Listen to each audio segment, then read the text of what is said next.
What's up, everybody? It's the Alex Leak and Friends NFL podcast, back for another week. I'm your host, Alex Leak, and we have a special guest on the show, Ross Tucker, former Princeton University guard and 7-year NFL offensive lineman.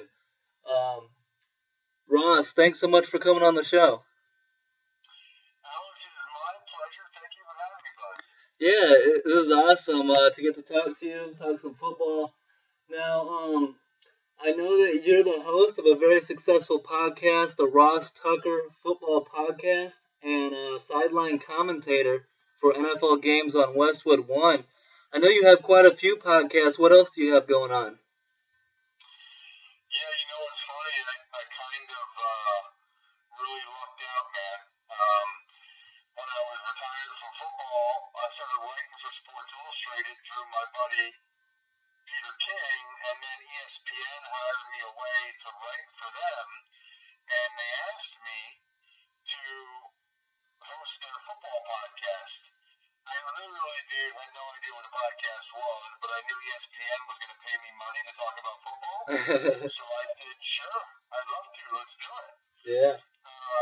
So we started doing that. I did that for like 3 years, and the audience really grew. We had a pretty big audience at that point. And then I went on my own with the Ross Tucker Football Podcast, which is daily during the season and 3 times a week in the off season. Okay. And then after a year, I thought, you know what? I love this. Let's do one that's fantasy football. Because I was starting to get into fantasy football since I was done as a player. So I started the Fantasy Feast podcast with Evan Silva. Then the next year, I decided, you know what? The sports betting on games is really growing. So I started a sports betting podcast with Steve Fezzik, the only 2-time winner of the Westgate Chipper Contest. It's called the Even Money Podcast. Nice. So I did that, and then I started a college draft podcast, and Andrew Brandt does the Business of Sports podcast. So next thing you know, I guess I had a network. It wasn't really kind of planned that way. It just kind of happened. That's very cool. Yeah, I'm going into year 4 on my side of the podcast, and I just really appreciate it. It's like such a good community of football podcasters and people willing to help each other out and go on each other's shows. And I really enjoy it, and I'm sure you do as well. Yeah, a couple things about it, right? So first of all, being able to do it from home is awesome, especially during these times that we're in. Yeah. Secondly, it's unlike a radio show, which I've done plenty of. Your time is your own. You can make it as long or as short as you want. There aren't really commercials. On radio, you can't really have a 20-minute interview with somebody because you got to get to the break and blah, blah, blah. So it's a more intimate medium, and it just feels like my listeners, I guess maybe radio listeners feel the same way, but certainly my listeners, they feel like we are buddies, and I feel the same way. I actually have a bunch of them that we communicate on a private Slack channel with each other. They're patrons of mine, patreon.com/RTmedia, and we kind of communicate with each other every day. It's kind of cool because usually when I'm on the show, on the podcast, I'm just like talking to them. I don't ever get to interact with them. So it makes it really cool with having that private Slack channel to be able to communicate back and forth with them.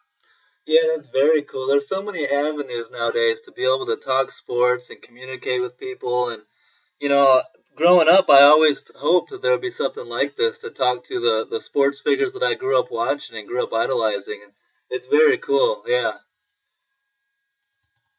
Yeah, there's no question about it. I love it, and it's been really good for me. And I'm just on a big level. I guess I'm just fortunate that ESPN asked me to do it, and then I got into the podcast game, 10 years ago because it's a lot harder now, man. I mean, if I tried to start a podcast now, it would be rough just because there's so many of them. That's true. Yeah, I was kind of late to the party, but it's still fun and it's going pretty well. So you enjoy podcasting a lot. It's got to be fun as well to do the sideline reporting for Westwood One. That's got to be a good privilege for you.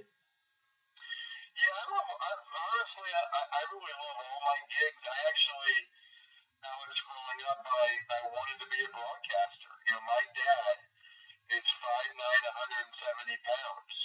So I never thought in a million years that I'd be an NFL player, let alone an NFL offensive lineman. So I always kind of wanted to be a broadcaster. And so, I don't know how many people get to say that their dream came true, but, for me, I get to say, I guess both my dreams came true. Like, I guess when I was really little, I thought I wanted to be an NFL player. And then as I got older, I didn't think that was realistic, so I wanted to be a broadcaster. And yet, I've been able to do both, which is pretty awesome. So I consider myself extremely, extremely fortunate. And I hope when people listen to me on anything I do, that they can hear that. Like, I'm just like you, Alex, or anybody else. I'm a fan that just happened to end up being good enough to be able to play for a while. That's very cool. I like that story. Speaking about your time in the NFL, I mean, you spent 7 years in the league. Do you see, covering the game now, do you see a big difference in the way the game is played compared to when you were in it? Well, it certainly feels like with every passing year, maybe there was a pun intended, but there's no passing. Right? Yeah. Every passing year, it seems like passing is a bigger deal. That's number one. And then, there's more shotgun, more RPOs.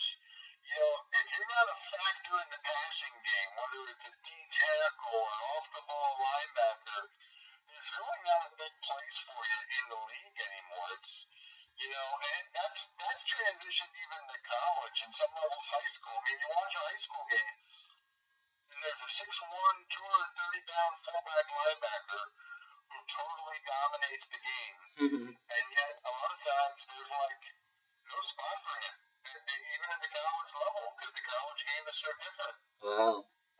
That's crazy, yeah. It is definitely evolving, definitely changing constantly. Speaking of change and something different, the 2020 NFL Draft wasn't too long ago, and that was a great experience, a totally different experience. How did you think that went? I thought it went really smoothly and actually moved along pretty quickly. Did you enjoy the draft this year? I thought it was better, to be honest with you.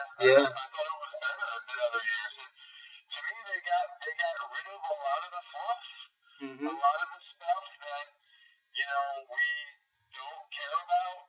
Goodell walking out onto the stage or anything like that. They got rid of it, and I just felt like we didn't need as many interviews. We didn't need as many any of that stuff. It was here's the pick.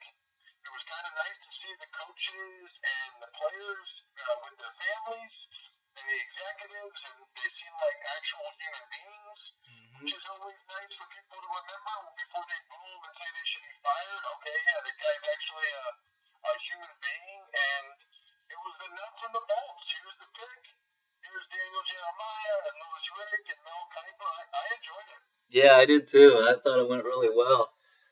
Speaking of the draft, the number 1 overall pick was pretty much a no-brainer. Joe Burrow going to the Bengals. There's been a lot of talk leading up to the draft about the Bengals franchise, if they are or aren't committed to winning. Do you believe that Joe Burrow going to the Bengals will make them aggressive and they will build around Burrow and put him in a position to contend? Yeah, I think they will. I think they did for Andy Dalton. I mean, there's a reason why they made the playoffs 5 straight years.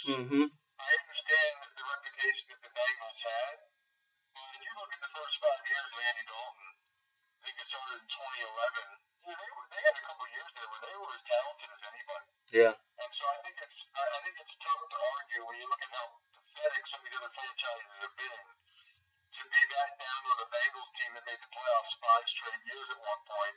There's a bunch of teams that haven't made the playoffs since well before those years for the Bengals. Yeah, and I hope that they do. And I like Joe Burrow as their quarterback. I think he's got a bright future. In my opinion, the shocker of the draft was Green Bay trading up to 26 to take quarterback Jordan Love. I understand it's a Packers philosophy to like get their next franchise quarterback, have him sit a couple of years behind a veteran and learn. But in my opinion, this is a huge slap to the face of Aaron Rodgers, not only drafting his replacement in the first round, but not taking a wide receiver anywhere in the deepest wide receiver draft we've ever seen. Um, what's your take on that? Well, I thought it was a little early. I thought it was a little early. First of all, they traded up for him, Yeah. which is a totally different situation than what happened with Brett Favre and Aaron Rodgers. Mm-hmm. And then the other thing is, if you look at it contractually, it really doesn't make sense to move on from Aaron Rodgers for the next couple of years. And frankly, it's not even a good idea after 3 years from now. Yeah. So I understand wanting to get the next guy, wanting to get the heir apparent.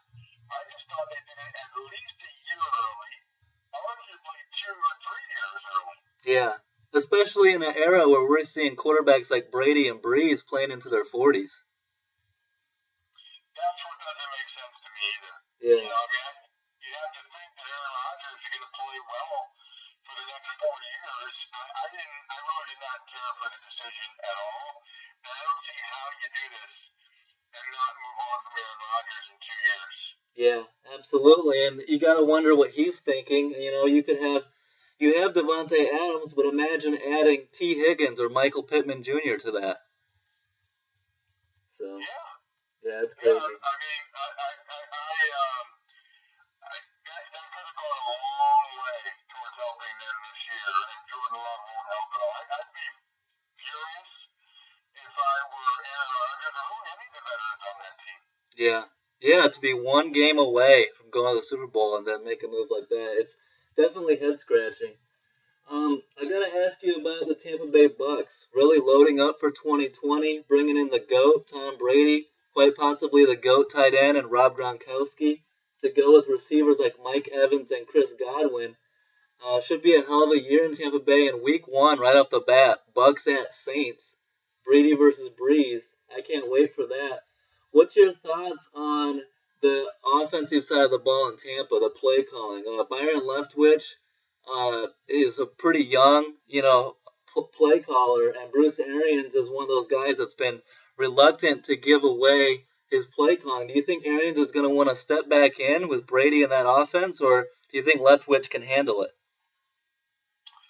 It's a good question. I don't know. That's an interesting one. I do think that the Bucks will be good.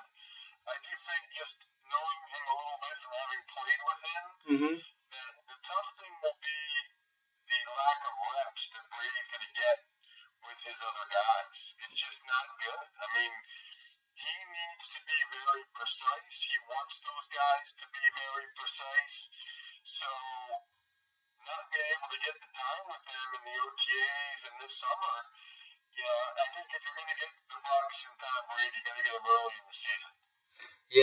Yeah, it's going to be very interesting, but it'll be fun to watch regardless. Now, the 2020 season opener is going to be Texans at Chiefs. Really looking forward to that one.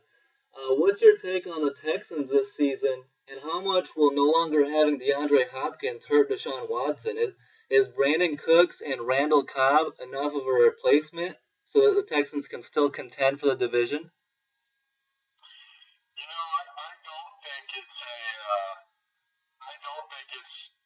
It's going to be enough. I think that was a major mistake. Yeah. That they made, and so now they're in a tough spot, man. I mean, I know there was some financials to it, but wow. It's to me, I would never have made that move. I think it's a very, very poor decision by the Houston Texans. I still think Bill O'Brien, Alex, is a very good GM. I think he really, really struggles with the decision-making stuff. I think he is a pretty darn good coach. I think he deserves credit as a coach, but he does not deserve credit for the decisions that he makes, unfortunately. Yeah, it's got to be tough doing that, wearing two hats, being a head coach and a GM, and you usually see teams struggle when that's the case. If I can get one more question out of you, recently Deshaun Watson said, quote, "The Bears never once talked to me going into the 2017 draft." as a Bears fan, that really upsets me and frustrates me. But it didn't take long for people to bring up a conversation between Watson and Rich Eisen, with Watson saying he talked to the Bears on the phone going into the draft. What's your take on this little back and forth between Watson and the Bears? Honestly, I think ultimately it's irrelevant, right? Mm-hmm. Who cares whether, it seems like they talked to him, but who cares whether they talked to him or not? They obviously didn't want him. They obviously thought Trubisky was better, and they were clearly wrong. So, Yeah. whether or not they talked to him, I think is kind of immaterial. And if you remember, the Broncos never talked to Jay Cutler before they drafted him in the first round. Wow. So, different people have different strategies as far as that's concerned. I'm sure they did the work on Deshaun Watson. They decided Trubisky was better. They were wrong. And frankly, they probably all get fired as a result. Yeah, honestly. Well, thanks so much for your time, Ross. It was great to have you on. Great answers, and awesome as always. My pleasure. Highly encourage everyone to check out my shows when you get a chance. And if you can, check me out on social media at Ross Tucker NFL. Alex, I appreciate you having me. Yeah, thank you so much, and have a good one, Ross. Stay safe. All right, take care. Yep, bye.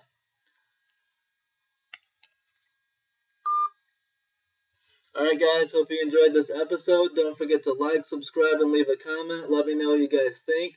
And have a great week, guys. Peace out.